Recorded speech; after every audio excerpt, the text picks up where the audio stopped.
Hello friends, welcome to our channel Salmon Ilai. இன்னைக்கு நம்ம என்ன ரெசிபி பார்க்க போறோம்னா எண்ணெய் கத்திரிக்காய் குழம்பு எப்படி பண்றதுன்னு பார்க்க போறோம். அதுக்கு தேவையான இன்கிரிடியன்ட்ஸ்லாம் முதல்ல ரெடி பண்ணி வச்சுக்கலாம்.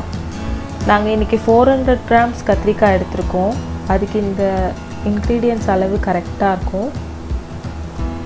இந்த process கொஞ்சம் நம்ம யூசுவலா பண்றதை விட வித்தியாசமா இருக்கும். சோ நல்லா கவனிச்சுக்கோங்க. கண்டிப்பா ட்ரை பண்ணி பாருங்க.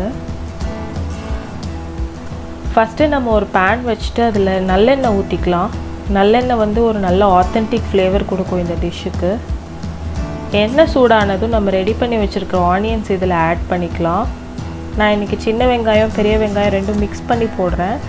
நீங்கள் சின்ன வெங்காயம் மட்டும் யூஸ் பண்ணிங்கனாலும் பண்ணலாம், அது இன்னும் நல்ல ஃப்ளேவர் கொடுக்கும். பாதி வெங்காயம் மட்டும் ஆட் பண்ணால் போதும், மீதி பாதி அப்படியே இருக்கட்டும், லாஸ்ட்டாக யூஸ் பண்ணுவோம் நம்ம. இப்போ வெங்காயம் நல்லா வதங்கி வந்துருச்சு. இந்த ஸ்டேஜில் 1 டேபிள்ஸ்பூன் ஜீரகம் 1 டேபிள்ஸ்பூன் மிளகு இது ரெண்டுத்தையும் ஆட் பண்ணிக்கோங்க.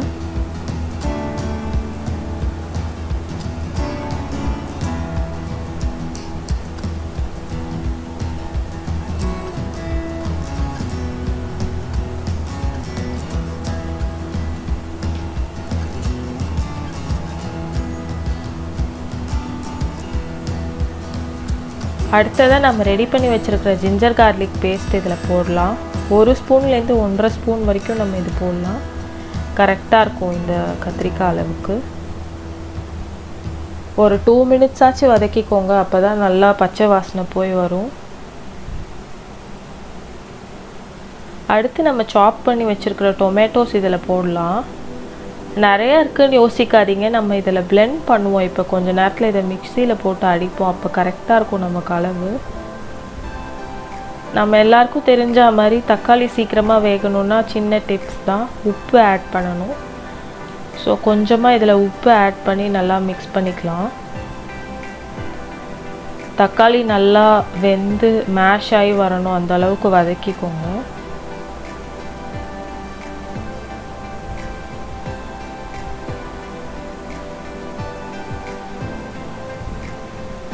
இப்போ இந்த மாதிரி நல்லா மேஷ் ஆயிடுச்சு. இந்த ஸ்டேஜில் நம்ம ஒரு பிஞ்ச் ஆஃப் மஞ்சள் பொடி ஆட் பண்ணிக்கலாம். அப்புறம் 3 டேபிள் ஸ்பூன் குழம்பு மிளகா பொடி யூஸ் பண்ணிக்கோங்க. ஒருவேளை உங்கள்கிட்ட தண்ணி மிளகா பொடி தான் இருக்குன்னா நீங்கள் கொஞ்சம் கம்மியாக யூஸ் பண்ணிக்கோங்க, உங்கள் காரத்துக்கு ஏற்ற மாதிரி. இது நல்லா வதக்குனிங்கன்னா இந்த மாதிரி எண்ணெய் பிரிஞ்சு வர ஸ்டேஜ் வரும். இது வரைக்கும் வதக்கிக்கோங்க. இந்த ஸ்டேஜில் நம்ம இதை இறக்கி ஒரு தட்டில் ஆற வச்சிடலாம். நல்லா ஆறுனதுக்கப்புறமா இதை மிக்சியில் போட்டு அரைச்சிக்கலாம் ஃப்ரெண்ட்ஸ். இது வந்து கொஞ்சம் வித்தியாசமான ப்ராசஸ் நம்ம அரைச்சி பண்ணுறது. ரொம்ப பேஸ்ட் ஆக்கிடாதீங்க, இந்த அளவுக்கு ஆனால் கரெக்டாக இருக்கும் நமக்கு. அடுத்து நமக்கு தேவையான கத்திரிக்காவை வதக்கிக்கலாம். அதுக்கு ஒரு கடாயில் ஆயில் ஊற்றி நம்ம கட் பண்ணி வச்சுருக்க கத்திரிக்காவை இதில் ஆட் பண்ணலாம். கொஞ்சம் பிஞ்சு கத்திரிக்காவாக எடுத்துக்கோங்க, முத்தின கத்திரிக்காய் எடுத்திங்கன்னா இதுக்கு கரெக்டாக இருக்காது. இது பிஞ்சு தான் நல்ல டேஸ்ட் கொடுக்கும்.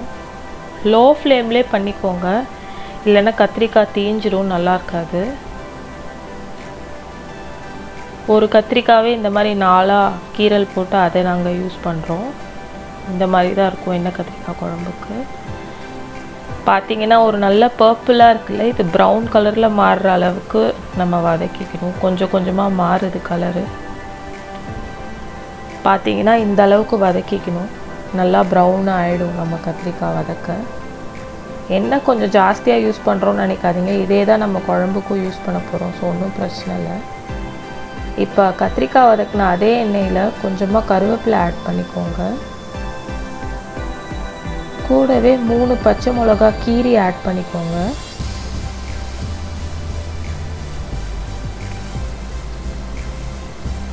அப்புறம் நம்ம மீதி வச்சிருக்கிற ஆனியன்ஸை இப்போ ஆட் பண்ணிக்கலாம்.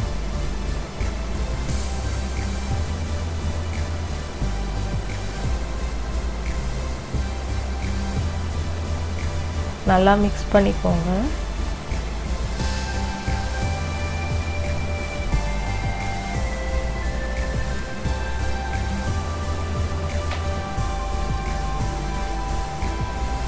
அடுத்து நம்ம அரைச்சி வச்சிருக்க மசாலாவை இது கூட ஆட் பண்ண போகிறோம்.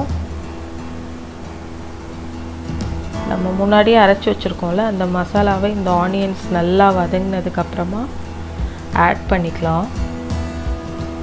இந்த குழம்புக்கு தேவையான தண்ணி இதோடு சேர்த்து ஆட் பண்ணிக்கலாம். நம்ம மிக்சிலே வந்து கொஞ்சம் தண்ணி ஊற்றி கலக்கி ஊற்றிக்கலாம். கொஞ்சம் திக்காக பண்ணிக்கோங்க, அப்போ தான் இந்த கிரேவிக்கு கொஞ்சம் திக்காக பண்ணால் நல்லாயிருக்கும். இதுக்கப்புறம் நம்ம புளி தண்ணியும் ஊற்றுவோம், அதனால் தண்ணி கொஞ்சம் கம்மியாகவே ஊற்றிக்கோங்க. இப்போ ஒரு கொதி வருது. இதுக்கப்புறமா நம்ம கொஞ்சம் புளி தண்ணி ஆட் பண்ணிக்கலாம். நம்ம முன்னாடியே கரைச்சி வச்சுருக்க புளி தண்ணி ஒரு சின்ன லெமன் சைஸ் இருந்தால் போதும். நம்ம டொமேட்டோஸும் ஆட் பண்ணியிருக்கோம், அதனால் இது போதும். புளி தண்ணி ஊற்றி ஒரு 5 மினிட்ஸ் கொதிக்க விடுங்க.